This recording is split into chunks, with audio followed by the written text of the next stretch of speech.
स्वराज मराठीमध्ये आपलं स्वागत आहे। सर्वसामान्यांचा आवाज, निर्भीड, बेधडक, स्वराज मराठी।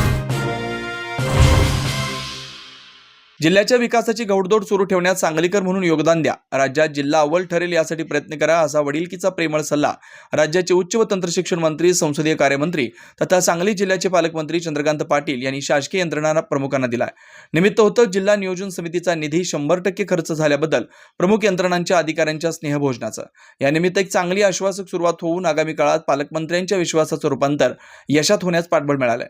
जिल्हा नियोजन समितीचा जवळपास 100% निधी खर्च झाल्यानंतर प्रमुख कार्यान्वयन यंत्रणाच्या अधिकाऱ्यांना आपण एक स्नेहभोजन देऊ, असं फेब्रुवारी महिन्यातील एका बैठकीत पालकमंत्री चंद्रकांत पाटील यांनी घोषित केलं होतं। हा शब्द पाळत त्यांनी आमराई ऑफिसर्स क्लब इथं दिलेल्या या स्नेहभोजनानं सर्व अधिकाऱ्यांना एक वेगळीच प्रेरणा मिळाल्याचं दिसून आलं। आपण काम केलं तर आपल्या पाठीवर कौतुकाची थाप नक्कीच पडते, हा विश्वास यातून शासकीय यंत्रणांना मिळाला।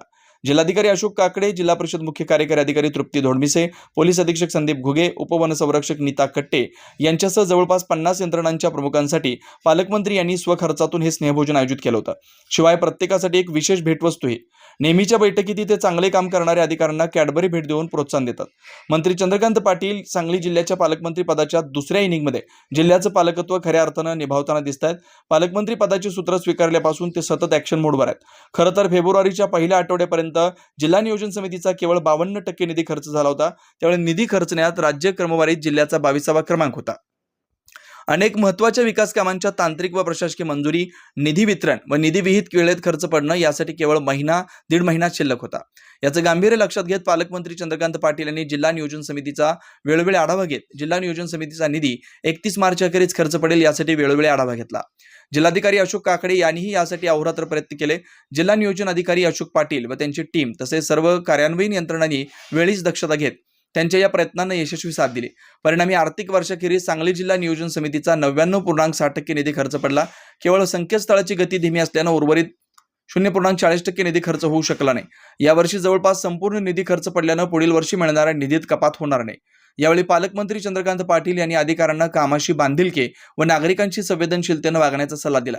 नागरिकांचं समाधान करण्याचा प्रयत्न करावा, दिरंगाई न करता वेळीच सामान्य नागरिकांना न्याय देण्याचा प्रयत्न करावा।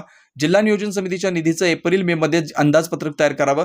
पावसाळी हंगामात मान्यतांची कारवाई व डिसेंबरपर्यंत निधीचा विनियोग निश्चित करण्याचं उद्दिष्ट यंत्रणांनी ठेवावं, असं त्यांनी यावेळी सांगितलं।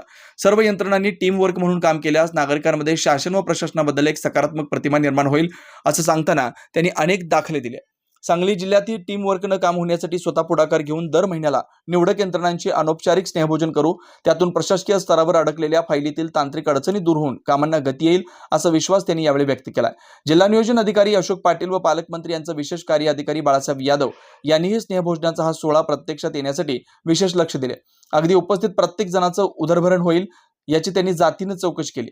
पालकमंत्र्यांनी दाखवलेला विश्वास सार्थकी ठरवण्याचा प्रत्येक कार्यालय प्रमुखानं संकल्प करून जिल्ह्याचा चौफेर व शाश्वत विकासास हातभार लावण्याच्या दृष्टीनं टाकलेलं हे पाऊल जिल्ह्याला अग्रेसर करणारं ठरेल हीच अपेक्षा।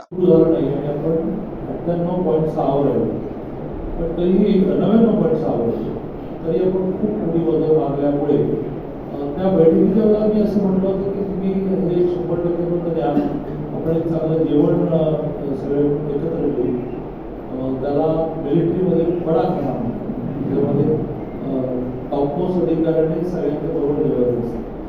त्यामुळे मी ते म्हटलं आणि तो माझा स्वभाव मी ठरवलेला आहे, इतकं बोलायचं